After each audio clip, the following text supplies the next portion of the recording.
C'était une tâche, vu l'ampleur du projet, une tâche qui n'était pas du tout facile. Il y a eu beaucoup d'efforts côté Institut Goethe, ambassade d'Allemagne et ambassade de Suisse, et aussi beaucoup d'efforts de notre côté à nous aussi. On ne savait pas encore sur quel chemin on va aboutir. Il y avait des moments, on dit, est-ce qu'on le fait, est-ce qu'on ne le fait pas, est-ce qu'on y réussit, est-ce qu'on n'y réussit pas.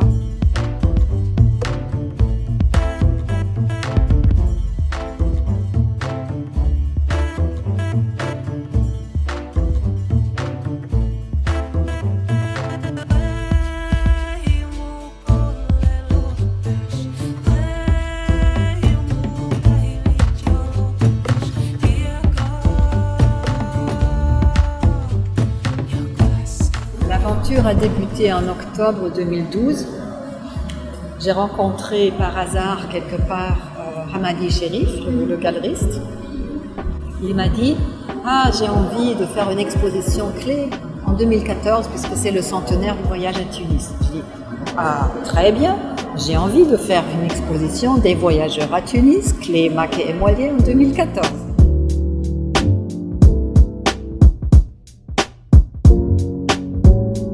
Madame Bauer m'a proposé justement l'idée de cette exposition. Bien sûr, je l'ai encouragée tout de suite, mais je n'y croyais pas trop entre nous, honnêtement, parce que on n'était pas du tout sûr au mois d'avril, au mois de mai, qu'on allait pouvoir compter sur des peintures originales. Il y a une grande exposition clé Maquet et Moilier à Berne à l'occasion du centenaire. Et on s'est dit ici en Tunis, ces œuvres ont été créées ici à Tunisie. Pourquoi les montrer seulement à Berne? Pourquoi pas les montrer aussi en Tunisie? Une grande exposition de commémoration du centenaire a eu lieu ce printemps et ceci nous a renforcé encore une fois, reconforté dans notre idée de vraiment vouloir réaliser aussi quelque chose en Tunisie pour souligner ce patrimoine partagé mais aussi les liens très étroits d'échanges qui sont symbolisés aussi par cet échange culturel d'il y a 100 ans entre la Tunisie et l'Europe et la Suisse en particulier.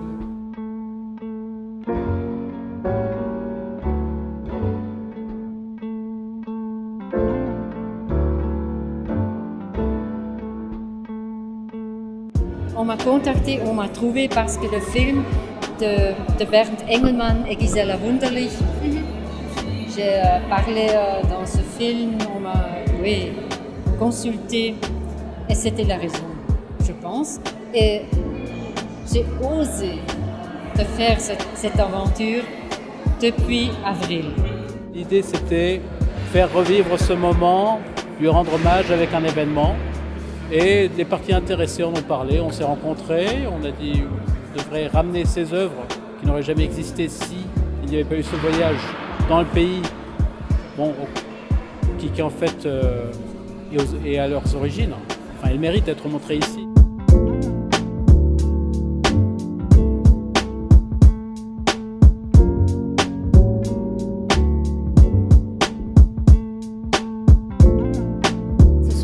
Des images qui sont d'une très grande beauté et d'une très grande force, qui racontent une Tunisie qu'on a tous idéalisée, enfin qu'on idéalise peut-être un petit peu, mais les couleurs sont magnifiques et puis il y a quelque chose de très beau parce qu'on n'est pas du tout dans l'orientalisme justement.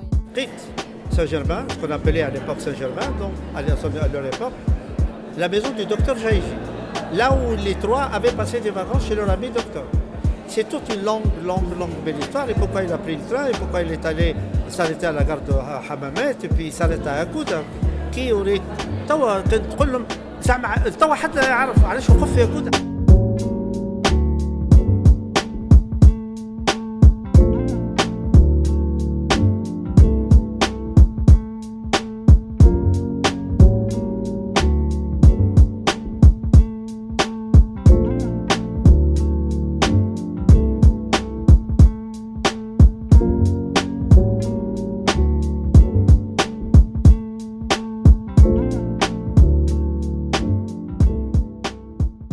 On peut faire des belles choses. Oui. La Tunisie, elle est formidable, surtout en ce moment, parce qu'on ne sait pas où commencer. Il y a tellement de possibilités. Nous espérons voir les Tunisiennes et les Tunisiens venir nombreux aussi dans les semaines et les mois jusqu'à la mi-février quand l'exposition s'achèvera. Et on va voir qu'est-ce que nous pouvons réaliser dans l'avenir pour continuer dans la voie de la coopération culturelle avec la Tunisie. On a appris comment il faut faire jusqu'au résultat qui était vraiment quelque chose aussi pour moi-même en tant qu'ambassadeur et comme citoyen, si vous voulez, quelque chose de bien. C'était un événement culturel et j'ai senti que les gens ont vraiment apprécié. Donc c'était une satisfaction pour nous tous. Après quand même un bout de travail important. Nous avons décidé qu'il y ait une entrée gratuite pour tous les groupes d'élèves et d'étudiants, sur demande bien sûr. Maintenant, à la fin de l'exposition, ce sera le nombre de jeunes qui auront visité l'exposition qui me fixera définitivement. Sinon, aujourd'hui, ça s'est très bien passé.